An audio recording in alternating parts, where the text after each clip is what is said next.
Good evening, everybody. Good evening, Lagos. Good evening, Abuja. Good evening, Port Harcourt. Good evening, good evening, good evening, wherever it is that you're joining us this evening. It's a beautiful evening to you. Thank you so much for being here. I'm so delighted. I'm so excited to be seeing everyone joining in right on time. And then coincidentally, today we're actually talking about the secret of doing more in less time. So it's good to see you all here right on time.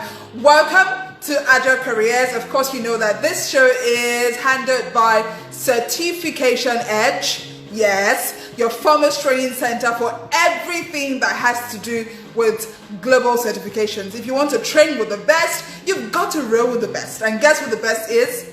You got that right, Certification Edge. Welcome to the show once again. It's good to have you guys. We're going to get started. My guest he can't wait to share. Like, he's got so much boxed up on the inside and he cannot wait to share it with you all. So ladies and gentlemen, please help me or join me to make welcome. Done much more in over 25 years.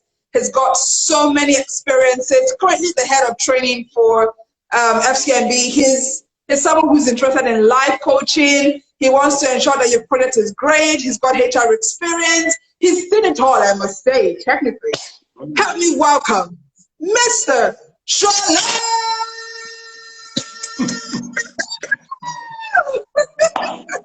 All right. It's good to have you. Good evening, all. Good to have me here, like I can say. By the way, I don't know whether it's from my end. The volume is extremely low here now. Are is you that the serious? way it should be? No. The volume is extremely low. Can you hear me now? It's very faint, like we are far away. Wow, I'm surprised that that's happening. Can you hear me now? I can hear you, but it's so faint. That's the challenge. It's so faint, but can you hear me loudly? I can hear you loud and clear. Maybe you check your volume button. Maybe it's low. Your volume. All right, let me check that quickly. Okay, so while we're waiting for him to do that, let me just give you a little brief of what we're talking about today. So we're talking about the secret of doing more in less time. There's a very popular phrase. Usually you hear it in Pidgin. Time now money. I can remember that our induction 2 years ago, this particular topic was one of the debates that we had. It was very interesting, and we got our facilitators to actually debate on in Pidgin time now money. It was a very interesting debate. So today, really, what we're talking about is how we can achieve more, how we can do more with our tasks and with everything that we've been assigned to in less time, right? So that's what we're talking about today. And of course, who else to discuss this with us than Shola himself? Welcome, sir. How you doing? Is your volume okay now? Everybody seems to say that their volume is okay. All right, I'm doing well. Just give me 1 minute, please. 1 minute. Okay.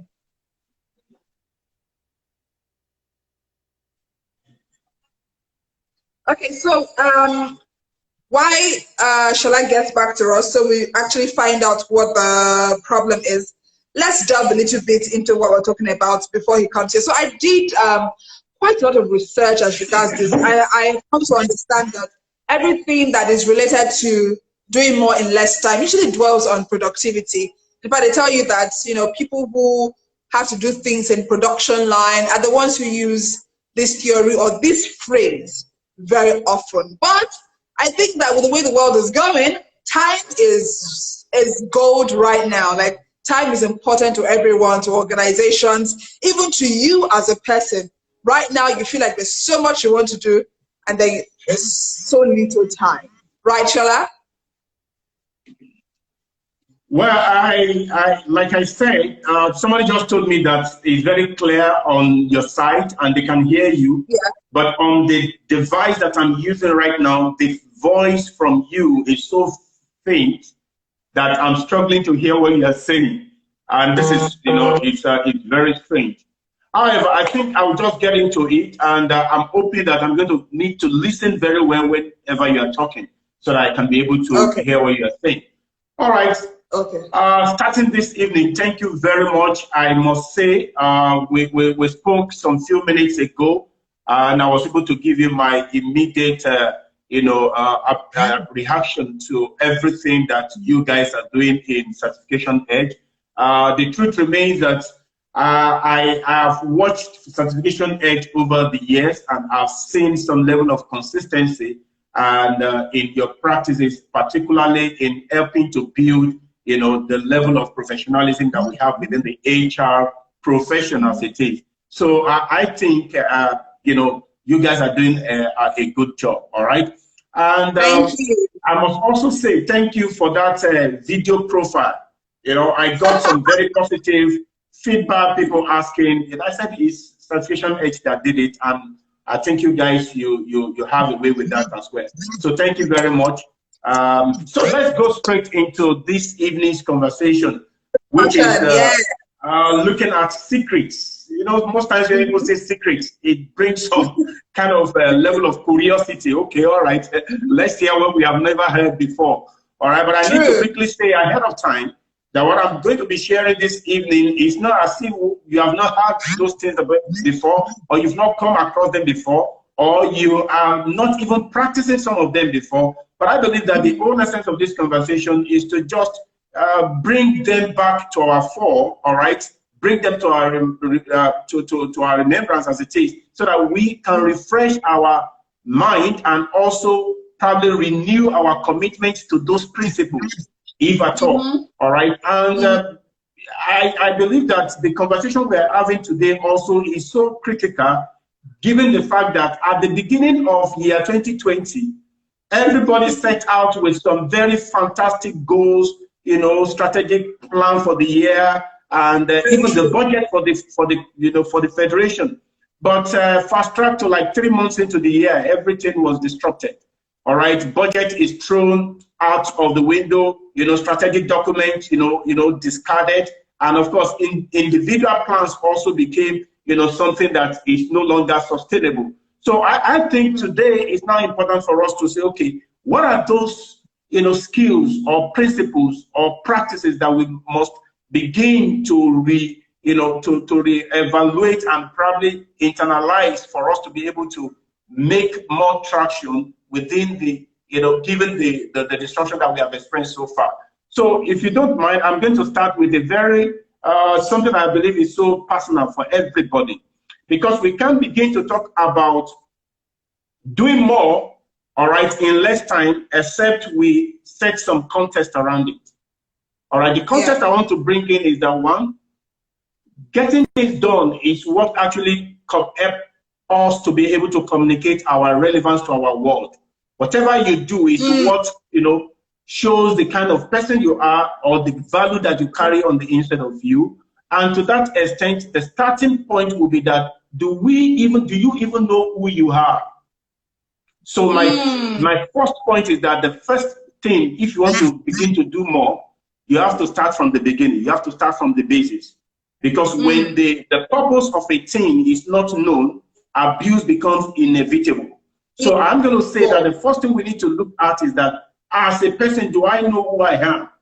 In terms of my reason for being, what are my strengths? What are my competencies? What are my skills? All right, what actually differentiates me from people around me? Because people will only buy your differentiation. People only buy what you have that they need. All right. So if you don't know who you are and what you can do for yourself, then it's going to be difficult for you to even want to gain traction. Because what we're also discussing about gaining traction in whatever it is that we do. So the second thing I'm going to talk about is the fact that when we are now trying to box what we do, everything we do it within time frame. And it is important that at this beginning of this conversation for me to let us know that the issue of time management or time, working with time, I think we need to re-examine it, in the sense that time as a quantity is very, very constant. It's fixed. And therefore, if what we are discussing in terms of the variable that we want to use to get things done, all right, is something that cannot increase and it cannot decrease, okay, it is inelastic. It doesn't have a shelf life. You cannot store it, you cannot transfer it, and therefore it is just 24 hours that we all have every day across the globe. Time zones may be different, but we all have 24 hours. And that is very instructive. The person that is the richest man in the world today has 24 hours. The poorest man has 24 hours. Everybody in the world today, we all have the same amount of time. So what it now means is that time is not really the problem here, all right? What we need to begin to look at is what I call energy deployment, or how you manage the activities that you packed into your time. So the first thing, let's get that out of the way, that we are looking today in order for us to do more, looking at how we deploy our energy. How do you deploy your energy? And your energy is the function of your strength, your knowledge, your expertise, your experiences, everything that you have gathered over the years. How are you deploying it? How are you making use of it? Are you using it in the area that is most needed and where you can be highly rewarded for it? So that is that. And when you move on, the second point I'm going to bring up is, who do you need? If you are able to establish who you are, then you need to also ask yourself, who do you need? Considering the fact that when you evaluate yourself, the best of man is still man, because we all have weaknesses. We have areas that we are struggling. We have areas that we are not as competent, as it were. And I want to believe that people that are joining us today, they can, relate with this. No matter how successful you are, there are areas of your life where you need people, to be able to support you to get that thing done. So you need to ask yourself, who do you need? All right? Who are you? Then who do you need? Once you establish who do you need, for instance, let me give you, I was just reading an article recently about Akeem Olajuwon. Akeem Olajuwon, the foremost NBA, champion, basketballer. All right, there was a time that they noticed that in his career he was struggling, and people were actually targeting him. They know his area of weakness, and therefore each time he gets to the pitch, they go for that his area of where he was vulnerable as it is. So he had to take some time out, consult a coach. So he realized that he needed a coach.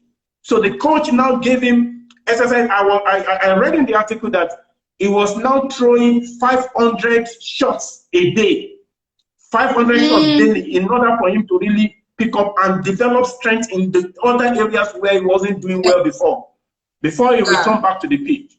And that was what became a game changer for him. They started topping the chart again and all of that. So that the question of who you need is important, all right? And when you are able to identify that, then it's important that you develop the habit of setting clear goals. All right? So I don't know where you're following me. All right? Develop the habit of setting clear goals, and your goals that you are setting must be set in such a way that you have at least the requisite skills or competencies or minimum resources that can, at least jumpstart that your goal, that can help you to achieve that your goal. Hold on 1 minute, please. Let me call up this. Okay, so we're actually having a very interesting conversation with Shola. If you're just joining us, we're talking about the secret of doing more in less time. Don't forget that you're allowed to drop your questions, your comments. We're going to read them most definitely as the show goes on. So what he's trying to do. Okay, go on. Okay, so for instance, still on the areas of have a clear goal. When I say have a clear goal, you need to ask yourself, what is your widely important goals? Some people call it weeks, not the wigs that ladies put on, but weeks as in widely important goals. All right. How are you able to determine that? By placing everything that you consider tasks or things that you want to get done on a scale of preference and try to prioritize them. And in terms of your prioritization, you are prioritizing them based on your understanding of who you are and people that you need, that you know that you can reach. Because there's no point setting a goal that you don't have what it takes to execute it. So that is to just ensure that, yes, thank you very much, Jubola. All right, so your widely important goals is something that you need to come up with. And how do you determine that you have to benchmark that against your values, against your principles, against your competencies, against a whole lot of things that is going on for you. All right. And for instance, if you say that you want to be the greatest lawyer in Nigeria, all right, you know that it becomes important that you go to law school, or probably you also you are able to invest in a lot of weekly law reports so that you understand a lot of cases. So your goal will always give you an indication of where you should invest. Invest your time, invest your money, invest other resources. But when you don't set goals, trust me, everything will appeal to you. And of course, if you want to be the best pilot, for instance, you need to know that you have to go to aviation. True.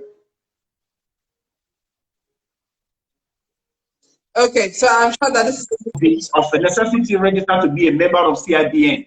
All right. So that is how you begin to really ask yourself that, okay, things that are important to you in your life, how can you really prioritize them and ensure that things that are most important to you, they are never at the mercy of things that are least important. That is very important. And most of the time, the reason why you are always available for everyone is because you have not been able to define things that are critical for you in life. All right. I always say to people, you don't measure yourself in other people's minor issues. All right. You don't go about, making a career out of somebody else's minor concern as it is. So, and we have misplaced priority as it is when you don't have a clearly, spelled out goals or target things that you want to do with your limited time. All right. The time that we have is limited. It is your energy that is elastic. We have some people that they are high energy in the morning. Some people, they are high energy in the evening. All right. And some people, it's midnight that they can get a lot done. So when you understand that, you know when to plug in your resources and your time and other things that you have to execute your goal. So another thing, the fourth point I want to share with you is you must build a life and a plan around the goal that you set for yourself. How do I mean? For instance, now, when you don't know what is important to you, you will not know what constitutes distraction. Are you with me? But when you are focused, your ability to focus is predicated on your ability to identify what constitutes distractions to you in the first place. So when you know that, then you will know what to avoid. You will know what to embrace. You will know the circle to keep. You will know things to give your time to and things to give your resources to. So building a life, for instance, let me put it for, I read in your profile that you are a TV personality, I believe. All right, let's assume that your goal, all right, is to be to build the best television station in Africa. All right. You know that majority of people believe that when you sit down in front of the television is distraction. But for somebody that wants to build the best television station in Africa, that becomes a major activity that she must devote her time to. So what constitutes, good for you can be distraction to somebody else. What is your passion that you are running after can be somebody else's distraction. So it's important that your lifestyle should reveal to us your goal. All right? Because the secret of your greatness, like I always say to people, lies in your daily routine. You can't say that you want to become great in certain area, you want to become great in football, and you don't go to the pitch. We don't see you going to the pitch every day. All right? That is a misnomer, as it were. Then you move on.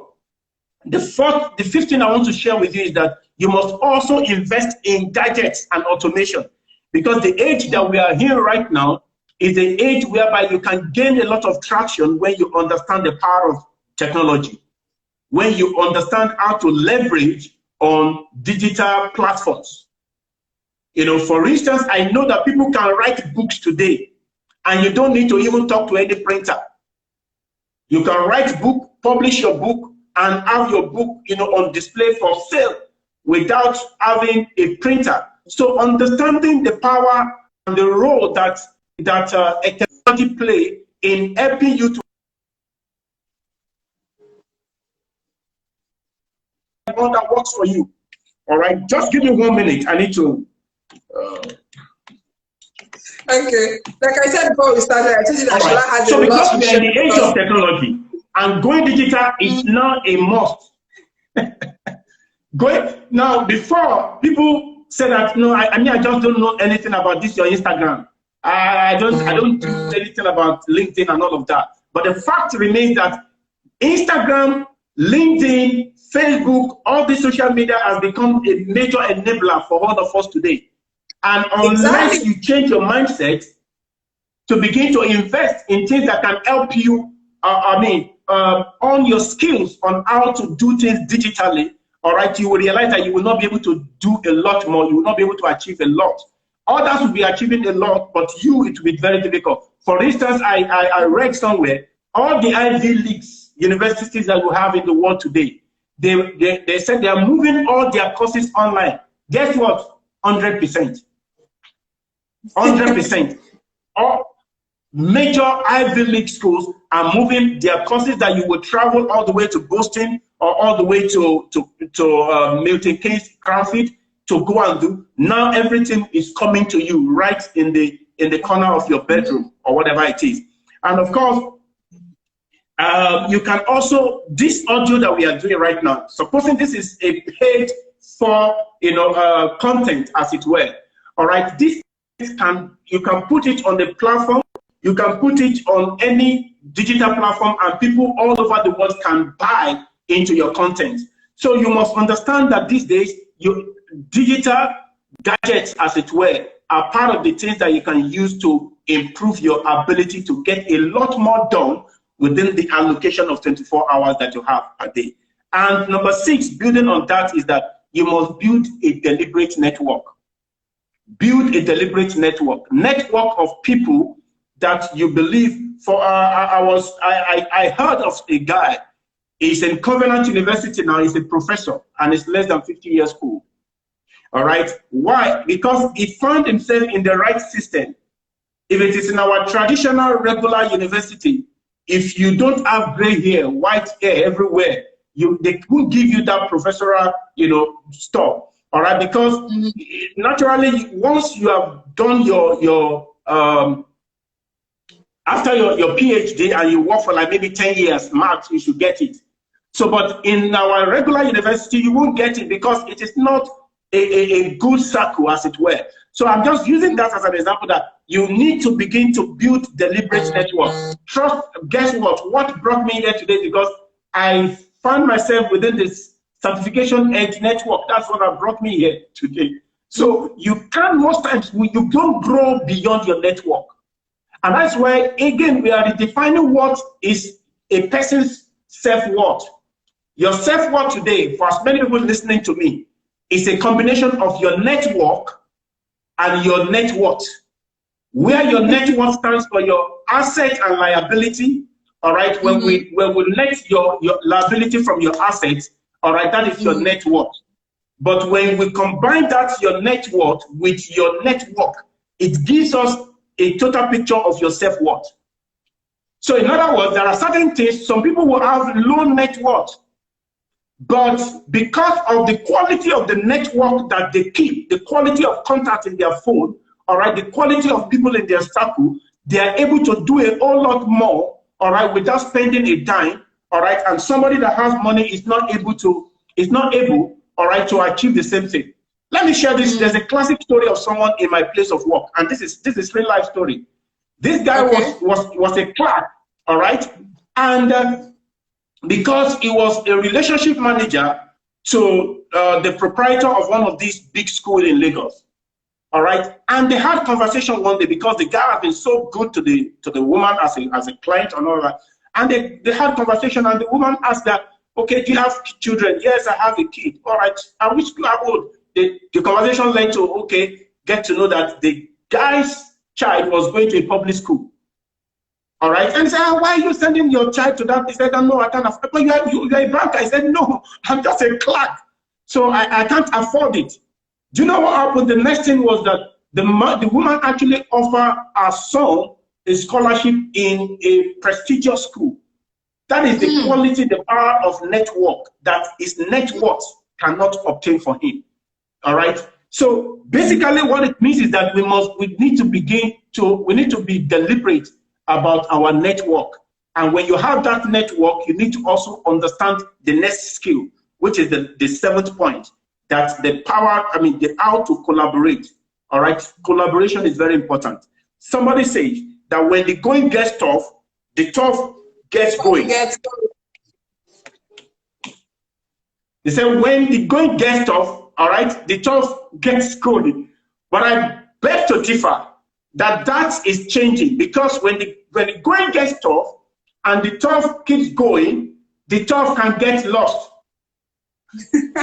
So yeah, you get lost, because and you can even die in the process. However, these days when the going gets tough, the tough cannot keep going. The tough must seek collaboration. The tough must explore options, from tap into other people's brilliance, tap into other people's expertise, tap into other people's experiences, to be able to find his bearing again. So I believe that it's very, very important that at this point we understand the power of collaboration.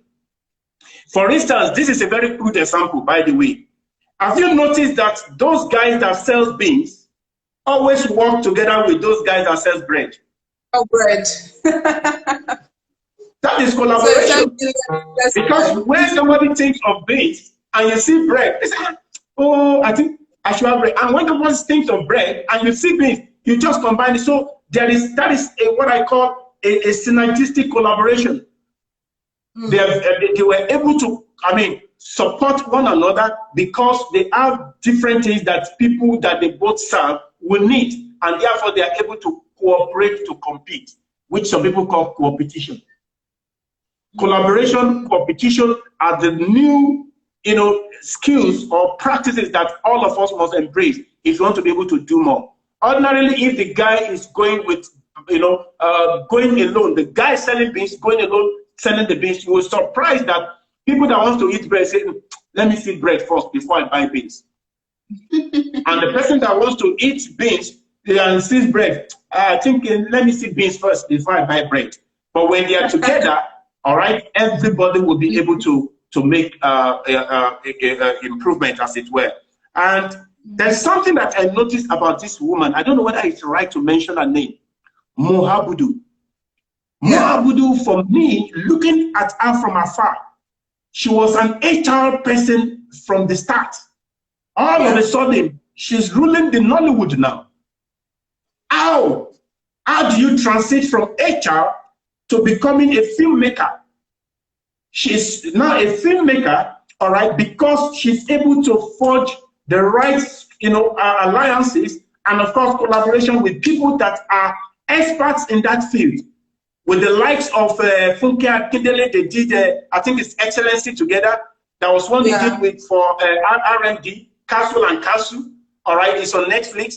And I kept wondering that the only thing that would have made her achieve that kind of traction in a field that was not a primary field, all right, could be through collaboration. So we cannot we overemphasize the power of collaboration. And have you also noticed that some of the consultants, or even let's say speakers, Nigerian speakers, when they have a conference, most times they don't invite other Nigerian speakers. Why? They are inviting people from other countries, all right, to feature them, so that they can give their leverage on their own expertise from where they are coming from, and give a true face of a globalization, that they are a global company to the world, simply because they are able to collaborate with people.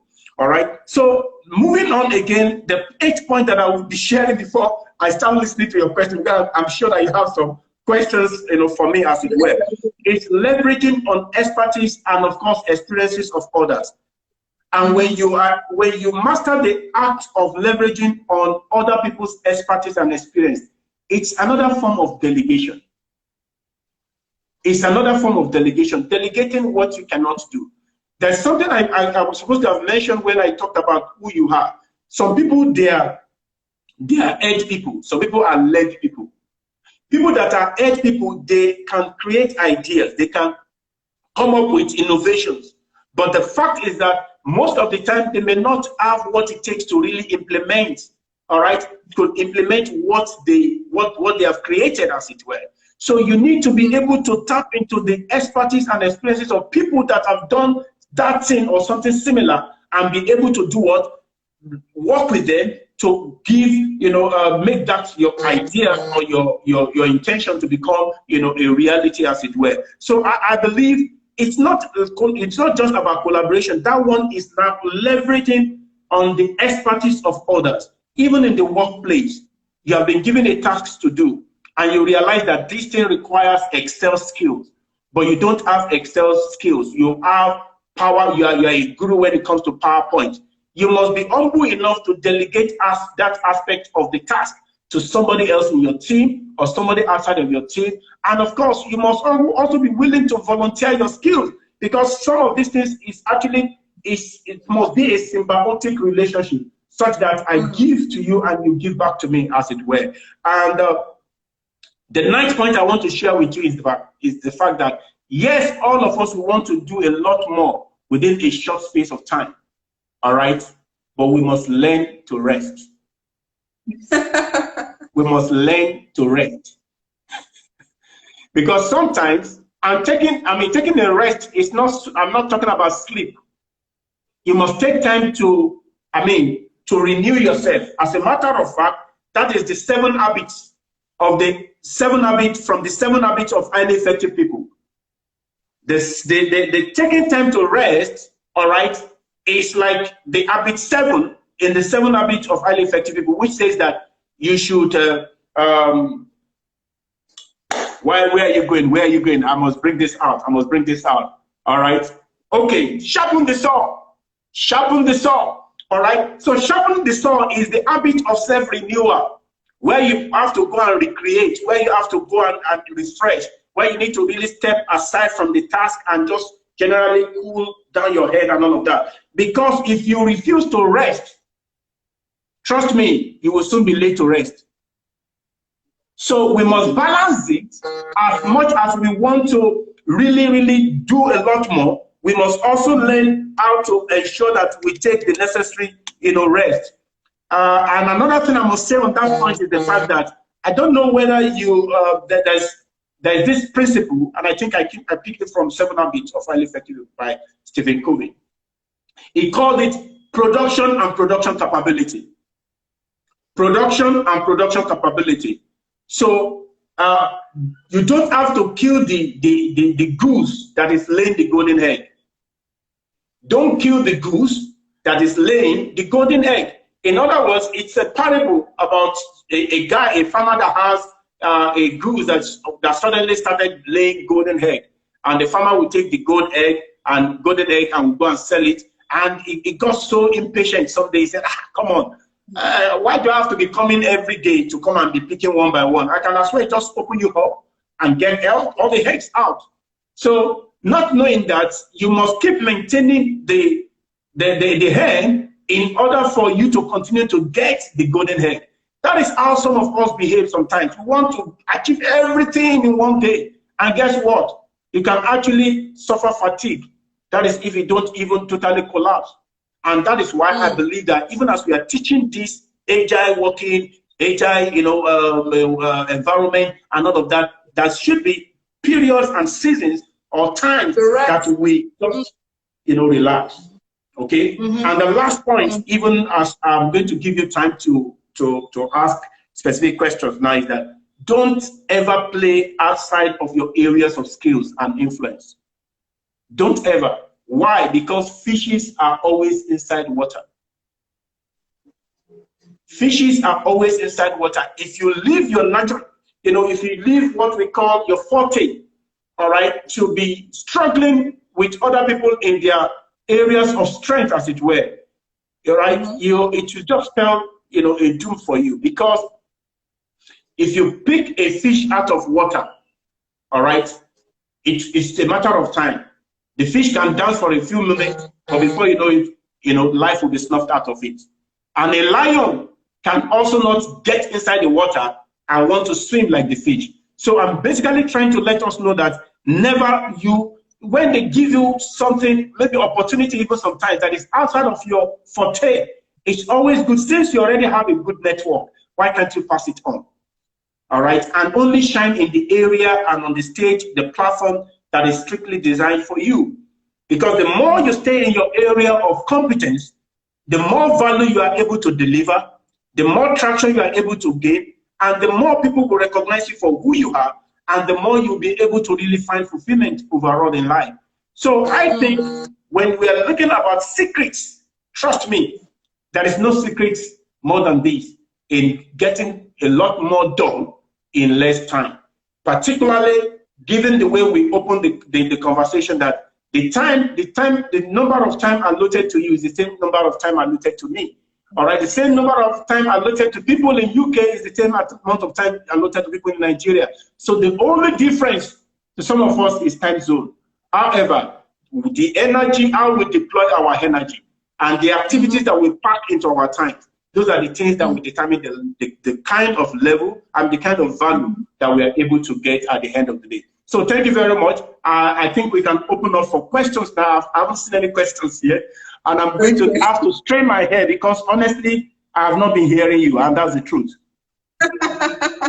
Okay, thank you so much, Shola. You know, before we started the show, I was telling everyone that you were ready, you were power-packed, you know, for all that we're going to talk about this evening. And you did just that. So if you're just joining us, I'll just really let you know that what he has been trying to do is to, one, let you understand that the problem here is not time. The problem here is your ability to do more and use the right energy to do much more, which is what we've been trying to address, right? And he has given you steps to be able to do that. We've talked about 10 things already that would help you to be able to achieve that. But let's look at it from another angle. Thank you so much, Shola, for all that you've talked about this evening. Let's look at it again now from another angle. Before we came on the show, I was talking to you about Parkinson's law. I was telling you that there's this law that states that work expands depending on the hour of time allocated to it. That means that if you have 24 hours and you're given a particular task, what is going to happen is, if you say that that task is going to take you 24 hours, that's exactly what that task is going to take you. But if you say that, oh, this task is going to take me less hours, then you would find out that that same task you had thought or you had assumed would take you 24 hours, you will discover that you would do that in a shorter period of time. Now, my question is, this is probably the issue that people have every day, right? So we're given something to do and we immediately just overshoot the time. We give ourselves a buffer, right? Saying that, oh, we don't want a situation whereby we'll tell you this amount of time and not meet up, or tell you a lesser time and not be able to deliver and all that. How do we ensure that we don't fall into that trap, that we actually allocate the right amount of time to the tasks that we are given? All right, I struggle to hear what you said, but I think based on that, what you mentioned to me just shortly before this program kicked off, I have an idea of what you are trying to draw out of that Parkinson's law. All right, and I think for me, it's about, you know, it talks about how you set deadlines for your task, how you set deadlines for your goals, and most times, depending on your own assessment, and if you say that this task is going to take me a week to complete, trust me, according to Parkinson's law, it means that that task naturally will fill up into that 1 week. All right, that is one thing. Then secondly, if you say the same task will take you 2 days, because it has something to do with your determination. It has something to do with your willingness, all right, to get to work immediately. All right. So if you set, that's why sometimes when you set goals, we always say that you should set SMART goals. All right. Your SMART goals is what we say that it must be specific, it must be measurable, it must be achievable, it must be realistic, and of course time bound. So that time bound element of the SMART goal, most times if you don't set it right, trust me, your goal can actually keep dragging and keep dragging. And I think quickly I'm going to bring the concept of agile, approach to project management here. That is part of the reason why they introduced it. I mean, people are embracing agile approach now, because agile approach is such an approach that always enables you to be able to, set very reasonable short time period for achieving a task, and the outcome of that task will be something that is usable, that can actually, you can put it in the hands of the end user immediately, and of course you can actually, fulfill at least an aspect of the total picture of what you want to do. So I think when you want to look at that practice, instead of setting, on reasonable timelines for your task, you need to begin to really, embrace the discipline that agile working methodology actually offers, by ensuring that, why not break it down to maybe several components. That is what sequencing is about in agile, all right? And pick them bite size, and ensure that anyone that you pick, you fulfill it, and you finish it, you deliver it within the time frame. Because truly, it's correct to say, if you set 1 year to it go, you'll be surprised that it will fill into it. If you set 6 months, it will fill into it. If it is 1 month, it will fill into it. The wisdom from that I will pick is that you are the only one that can determine how badly do you really need it. All right? When you need it, or when your customers need it, or when your boss needs it, should be the driving force for the target that you set, for the deadline rather that you set for that task to be achieved. So I think, I don't know whether that answers your concerns. Yes, you have answered that. Okay, I'm really hoping that you can hear this particular question. I'm going to try to speak as loud as possible. Excellent. Okay, so there's a popular phrase, work hard or work smart, right? Work hard or work smart. Now, working hard usually would entail you spending so much time on the particular task, or spending so much time at the office. But then working smart would mean that you are able to achieve the same task that same person who is working hard is doing at a much lesser time, and still provide quality, right? Now, the problem is that a lot of employees believe that employers don't appreciate working smart. They would actually appreciate someone who seems to work hard rather than working smart. So my question is this, especially now that a lot of us have been working from home, employers no longer know what we're doing with our spare time, right? Do you think that we should continue with working hard or working smart? All right.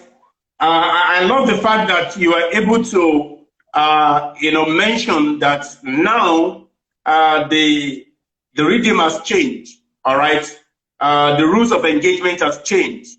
All right. And I think it's high time for we HR, human resource, managers, to go back and redefine our policy, because we need to review policy to reflect the realities of the time that we are in now, in such that we can't continue to measure productivity the way we've always been doing before. Yeah, you need to subject your KPI, that is your key performance indicators, to some level of review, okay, to reflect what's, in fact, because the truth is that we need to recognize that we are in the world whereby the future of work has been redefined as it is.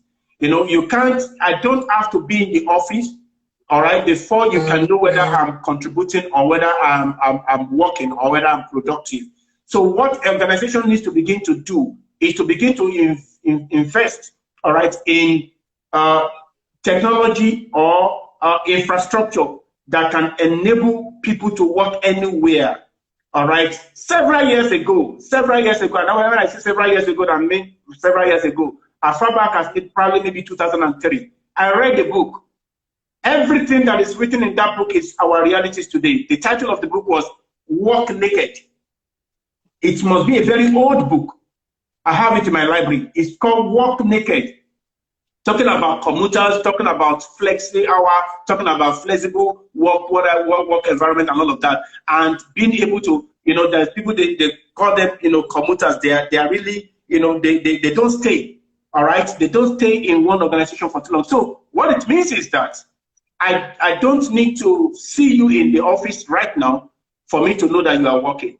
Therefore, the organization must have to redefine what constitutes work. What we have been calling work, is it really work? Because some people come to the office from morning till evening and nothing to show for it by the time they are clocking out.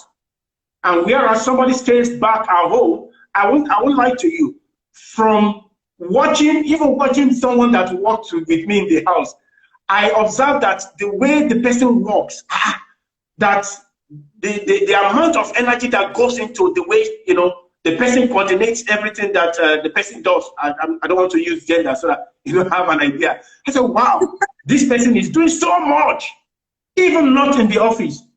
And guess what? Recently, the same person told me that, do you realize that I noticed that I'm actually more productive working away from the office than working in the office. So everything has been redefined. And I think truly we need to actually challenge most of the policies and the procedures that we have in our organization if we are going to be able to help people to achieve more. But again, another thing this is, we have people that are not self-motivated.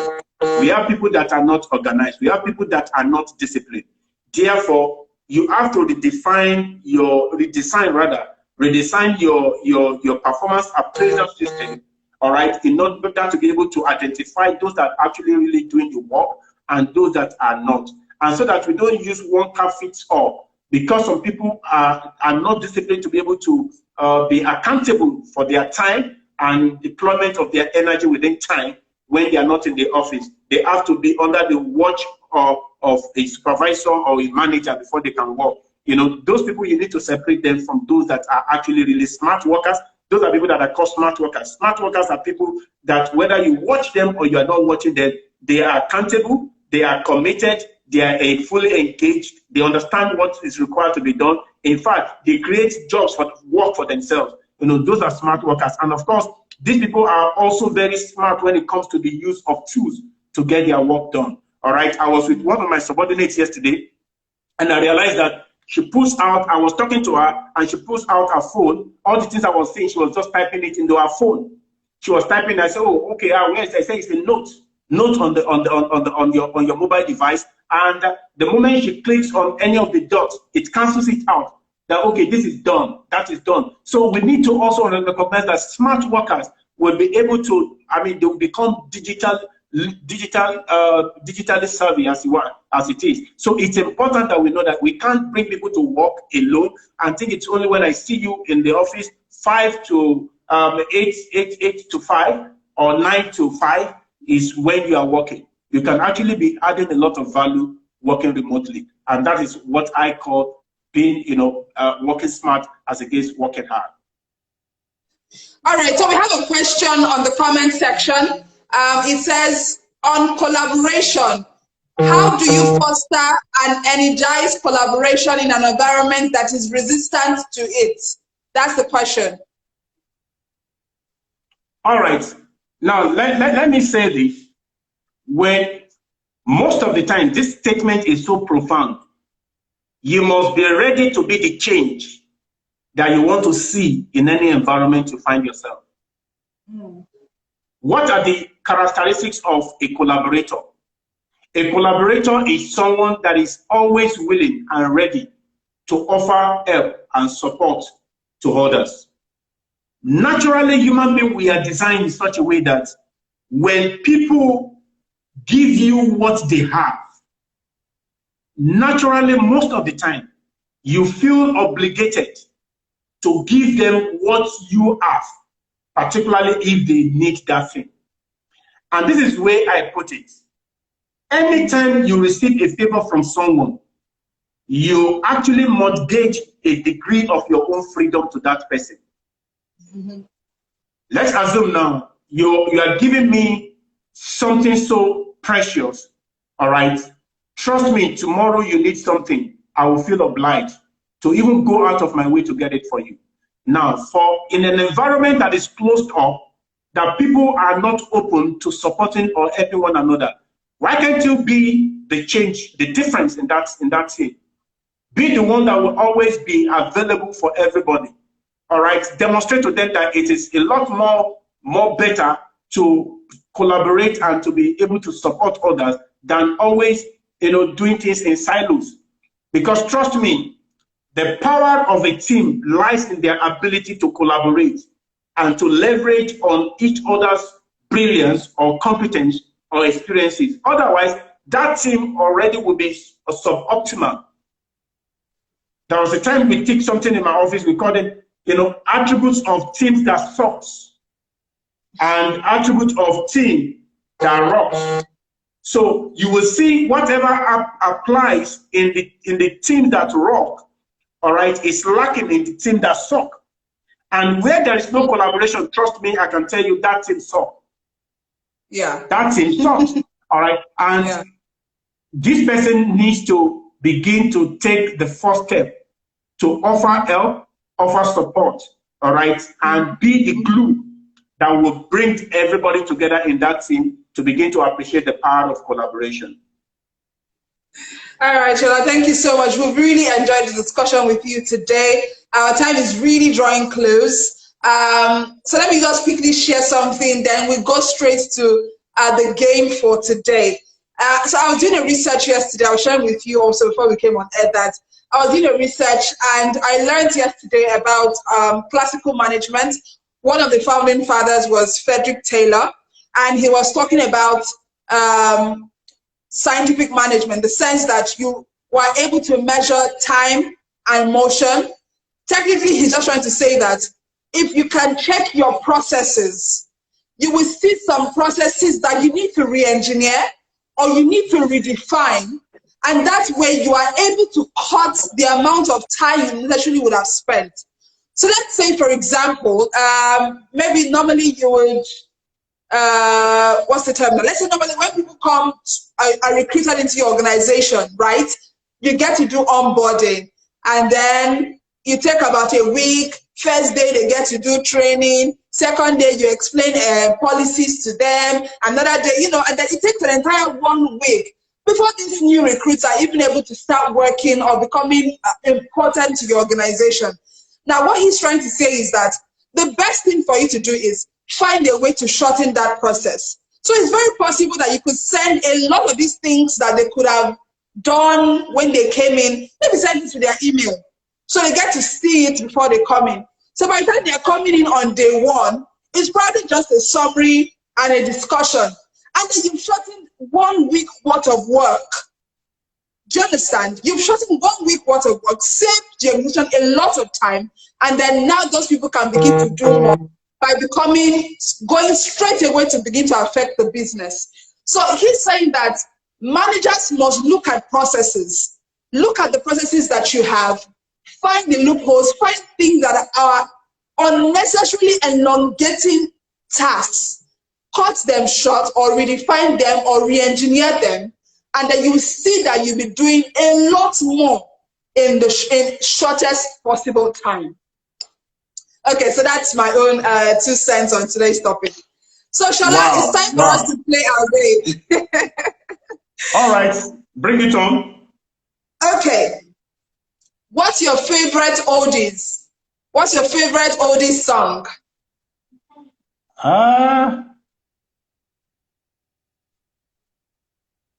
Okay. Celebrate good time. Okay. You're actually already doing my assignment too. So the assignment is this, right? You are going to sing your favorite song, your favorite oldies now. So we've agreed that it's Celebrate. So sing that song, sing the chorus of the song. That's the task.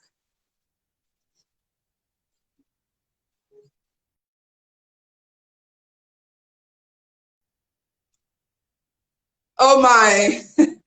All right, so I'm guessing that the network has done a lot to that. Well, Shola, thank you so much for joining today on the show. It was amazing. I was hoping that you could do that in 2 seconds because, of course, you know we're talking about time today. So I would have tasked you to sing the chorus of that song in the shortest possible time. So Shola is actually trying to see that if he can come back. So let's see if we can get that working. Okay, Shola, so very quickly, can you hear me? Oh my.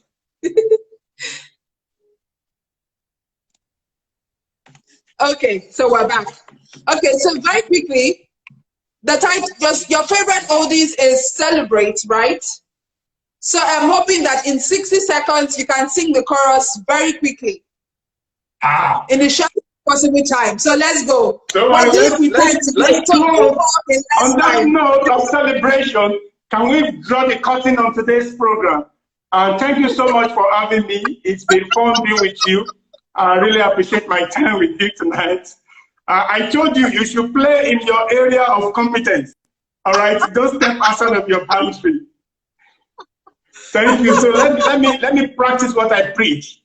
Okay. All right, Shola. So we really have to go. Thank you so much. We learned a lot from you today. Thank you. It was amazing. And of course, to everyone who joined in on the show, thank you so much for your comments. The audience too. I appreciate you guys taking time out to join us. Thank you. Bye-bye. Thank you. All right. So don't forget that the one who has knowledge and does nothing with it has no advantage against the one who has and actually does something with it. So has no advantage against the one who doesn't have knowledge at all. So it's not just about knowing, right? It's not just about knowing these things or these secrets that we've shared with you today. What's most important is you applying these secrets so that it begins to work with you. Well, guys, this is what we're calling today. Thank you so much. We'll see you next week, Saturday. And of course, we'll have another amazing guest with a very interesting topic. Good night. Certification Edge loves you so much.